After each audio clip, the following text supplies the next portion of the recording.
One word sums up our performance last night, guys: confusing. We've had some really bad games this season, both in terms of how we played and the results we got. But this Sunderland game, especially the first half, felt like something else. It was like there was no plan at all, with or without the ball. It almost felt like Slot was trying something new, and it ended up wasting the entire first half. Those 45 minutes felt like they went straight into the bin when we could have been pushing for the win right from the start. Instead, we paid the price in the second half. Another mistake, another punishment. Thankfully, we managed to get the equaliser and at least walk away with 1 point. Yes, we kept Sunderland to only 0.42 expected goals and just one big chance through the whole match. But guys, we showed them more respect than we showed PSG and Real Madrid. So if you want to understand what really happened in yesterday's game, make sure you hit like and subscribe, and let us get right into it. We begin with the lineup like we always do. It looked very similar to the West Ham game. Alisson stayed in goal. The back four had Joe Gomez, Ibrahima Konate, and Virgil van Dijk, with Andrew Robertson coming in as the only change. The midfield three were Alexis Mac Allister, Ryan Gravenberch, and Dominic Szoboszlai. The attack featured Cody Gakpo, Alexander Isak, and Florian Wirtz, while Mo Salah started on the bench for the second match in a row.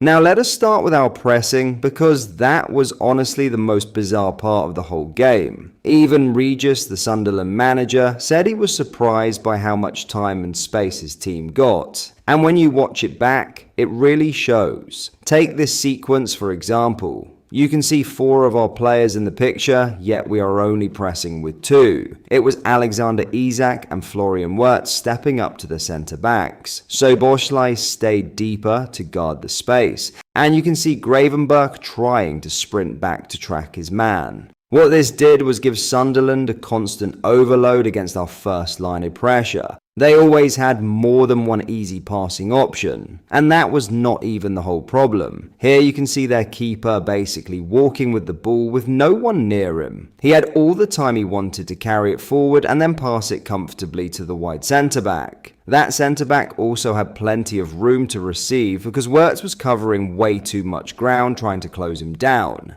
And once again, notice how Szoboszlai had to follow his runner back into the middle while Gravenberch pushed higher. This opened a huge amount of space behind our first line of pressure, and it also left Sunderland with completely free players on the opposite wide side. In another sequence, you can see Isak trying to press both the centre-back and the goalkeeper all by himself, while covering way more distance than he should. This once again gave their players too much time and space on the ball to pick their passes, and of course they used it well. Look here at how their fullback had a completely free run down our left side. Luckily for us, the player on the ball did not spot that movement, and he ended up slowing the whole sequence down. Now we understand what Slot is trying to do. By pressing with fewer players and keeping a +1 at the back, which we explained in a previous video, the idea is to reduce the opposition's chances of creating any high-quality opportunities. The plan is to let them have the ball, but do not allow them to attack us when we have fewer numbers protecting our backline or our goal. And to be fair, that part actually worked in this game. Sunderland created almost nothing from their saddle play, and maybe that happened because they were caught off guard, just like Regis mentioned. However, when you give the opposition that much time on the ball, you are basically giving them easy entry into our half, or even our defensive third. It lets their midfielders rotate freely and drag our own players out of position. It gives their centre-backs the freedom to choose better passes or execute them with more precision. Even their goalkeeper has time to pick out accurate long balls while the whole team adjusts to fight for the second balls. On top of that, asking our front players to press different opponents while also protecting different zones becomes way too much both physically and mentally.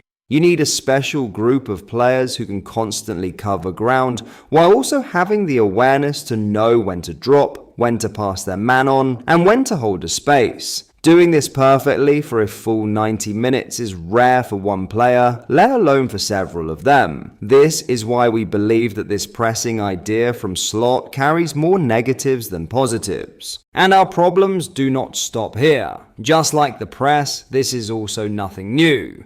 We still struggle to break down low blocks. Yes, it is never easy, most teams struggle with it. But there was one sequence in this game that clearly showed why we still have not figured out a consistent way to deal with teams that sit deep. This was a possession sequence where we kept moving the ball around and trying to find small gaps here and there. Now, forget the sideways passing and the slow tempo for a moment. There was something more important about how our players connected with each other. As the ball was travelling toward McAllister, Isak decided to drop deeper and separate himself from his marker. At the same time, Szoboszlai prepared to make a deep run behind the defensive line. Both of these decisions were completely fine. When Isak drops, he can become a passing option between the lines. He can even drag his marker with him and create a gap.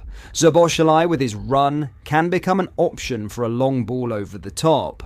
All of this is exactly what you want to see. What happened next, however, ruined the whole idea. First, for some reason, Alexis did not even try the pass, even though he had a clear view of the situation developing in front of him. We are sure this comes down to confidence or decision making because we all know Slot wants his players to find runners in behind. It is something he constantly pushes for. But even if we imagine that Alexis did play the pass, the miscommunication between Isak and Zobo was impossible to miss. Isak made a double movement, meaning he dropped and then attacked the space again. Szoboszlai continued his deep run. In the end, both of them attacked the exact same gap, almost running into each other. The first half was thrown away like that. We had a passive press, no urgency on the ball, and very little understanding or connection in the final third. On top of that, our attack was completely tilted to the left side because we had no right winger holding the width.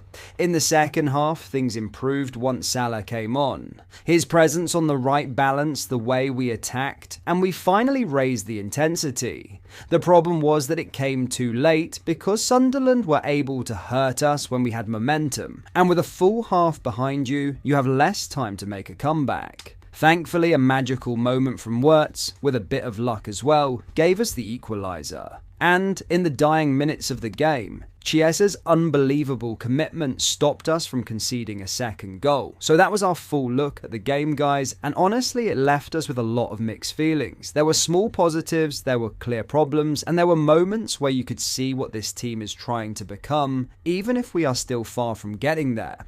Games like this are frustrating, but they also show exactly what needs to improve. The press has to become sharper, the connections in the final third need to grow, and the decision making in key moments must be more confident. These things do not change overnight, but they also cannot keep dragging for weeks. The standards at this club are much higher than that. At the same time, we have to give credit to the players who stepped up. Wirtz creating something from nothing, Salah bringing balance the moment he came on, and Chiesa running himself into the ground to save us at the end. These things matter, and they can be the spark that pushes the team forward. Anyway guys, let us know your thoughts in the comments. What frustrated you the most? What encouraged you? And what do you think Slot should fix first? If you enjoyed the video, make sure to like and subscribe. I will see you in the next one.